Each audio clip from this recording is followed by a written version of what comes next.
Hi, I'm Diane Dayton. We're at the 18th Annual VF Outlet Berks Jazz Fest in Reading, Pennsylvania. With us right now, saxophonist Michael Paulo. Thank you for being with us. 18 years, huh? Yeah, Wow. 18 years. That's great festival, isn't it? Yeah, a long time. Yeah, long time. really good. Almost as long as I've been involved with another one in Hawaii. Ah, yes. 15 years. 15 years, okay. Yeah. And Hawaii is home, right? That's where I was born and raised. Yeah. Aloha. Aloha, for sure. Yeah. So what festival in Hawaii are you involved with? What's that one? I've been involved with it. It's called Dolphin Days. Mm-hmm. It's a food, wine, and music festival. Oh, really? And I book all the music and entertainment for it. What time of the year is that held? It's in June. It's June in June. 21st this year. Okay. Yeah. Oh, that sounds great. Maybe we'll just have to stop I after got Ray Parker, Olita Adams, and Jeffrey Osborne Oh, wow. performing. And then I have a great band from LA. Oh, that sounds So we do it every year. That sounds really good. Yeah. Now, you started playing a saxophone, you said, when you were in school at 15. 15 years old. So Yeah, what that's happened? correct. You rolled out of bed one day and decided, I want to play saxophone. Actually, no. I was in a private school, and you know they have all these curriculum that you can elect. So I took PE, physical education, the first semester. Okay. And I got tired of running. Yeah. So somebody said you can get an easy band if you easy A if you go to band. Really? So I said, oh, okay. So I signed up for the band. I signed up for the band program, and they started me playing the oboe. Oh, all right. And I hated it. And finally, I complained to the teacher. I said, look, I don't want to play this anymore. He says, well, we don't have any instruments. You have anybody in your family that got instruments? I said, well, my uncle owns a saxophone. So I called my uncle. I said, can I borrow your saxophone? And he was sitting in the class. He said, sure. So it was a Selmer Mark 6. And, Okay. So I borrowed it, and I started playing, and I loved it right away. Wow. So then I started playing, and I developed pretty quickly, you know. Within over the summer, I became first year, my sophomore year in high school, and then my parents bought me a Yamaha saxophone after that. Yeah. Yeah. And then it took off. So you were playing professionally when? By when? After a year. After I a year. actually, they call it love at first blow. I started playing saxophone. I'm like, this is cool, man. This is really cool. And I swear, Yeah? that summer, after I started late in the semester playing sax, and that whole summer, all I did was play the saxophone. Wow. And I drove my siblings crazy. They were pounding the walls. In Hawaii, the walls are that thin, right? Yes, yes, And yes. I just played. In the bathroom, I played. I just loved it. Wow. And I practiced. And when I went back to school in my sophomore year, I went straight to the first chair in the band.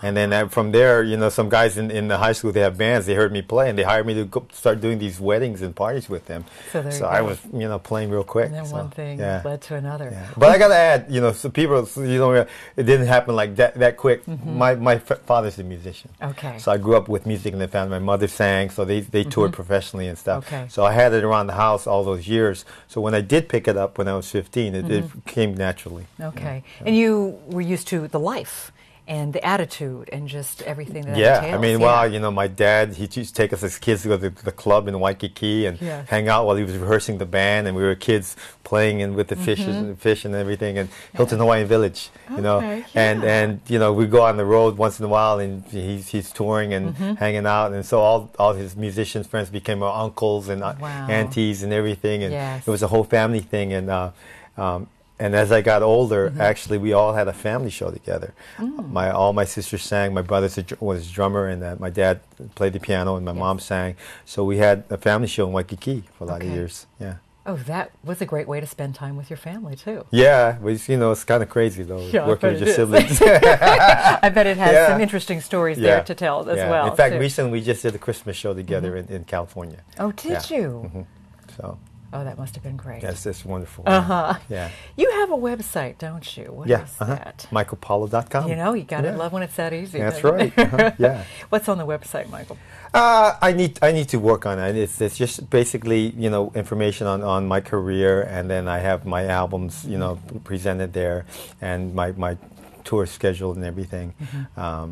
But I need to catch up and do a little spiffing up on it. Right, we'll check in on you Yeah, and make okay. sure you do that, okay? All right, sounds good. Well, today when we heard you play with the LA Chill Harmonic, you are clearly at home on stage. And Oh, you yeah, love yeah. being on stage. What's going through your mind when you're up there playing? Nothing. I'm really well. I'm just when you get on stage, it's hard to describe the feeling. You got all these great musicians playing, you know, and then you got the audience, and basically, you know, you just kind of try to feel and hear. It all becomes what you're hearing on stage and reacting and intermingling with who's playing and the audience and everything. And you know, if you do it long enough, then it becomes just a fun experience. For me, it's just it's actually my way to relax. Oh, wow. You know, I'm in the middle of producing a big festival in California, and this weekend is kind of my escape. And these days, I'm so involved with different business projects that music for me has really become an escape for me. So when I go out, I'm saying I'm taking a vacation. You know, so I can, when I'm on stage, it's just fun. I'm just enjoying myself. What other business projects are you involved with? Well, I've been, you know, like I said, I booked the music for Dolphin Days, and then I started a festival in California. It's called the Temecula Wine and Music Festival. Yes. Yeah. Familiar with that, so I produced the whole event. I started 4 years ago. So the business side of the music. Yeah, exactly. And I did have a record label that I ran and operated for about 6-7 years back in the 90s. So I've seen that side of the business, and then now I'm, you know, producing these concerts and helping book these events. I also book a lot of music for the Java Jazz Festival in Indonesia. And that's been going on for 4 years. So I take a lot of people over there every year. So those things keep me pretty busy. And like I mentioned to the crowd tonight, I said, well, you know, I've been around because I have been around. I've been making records since 1988. And then before then touring with Jarreau. And a lot of people, they see me come out every other year, and it takes a few years, and they go, wow, where you been, man? So I said, well, you know, I do these events and stuff, and it's a lot of work. It's a lot of work, but, you know, it's very gratifying when everything comes together. What were the days like with Jarreau? Best time in my life. Best time in my life. You know, I came from Hawaii, and I was just... My mission was to, okay, let's go to the big city, right, and see what I'm made of, see if I can make it, you know. And so I moved to LA in 1981, and you know, played all these clubs, the strip clubs, you know, whatever I could do, did anything to get a job. And you know, so I got noticed that after a couple of years there, and you know, I got the call. He was going to go on tour. He was going to take a permanent saxophone player out with him, and the phone rang. It was like, hey, it was his manager. You want to go tour with Jarreau? I said, let me think about this for about 2 seconds.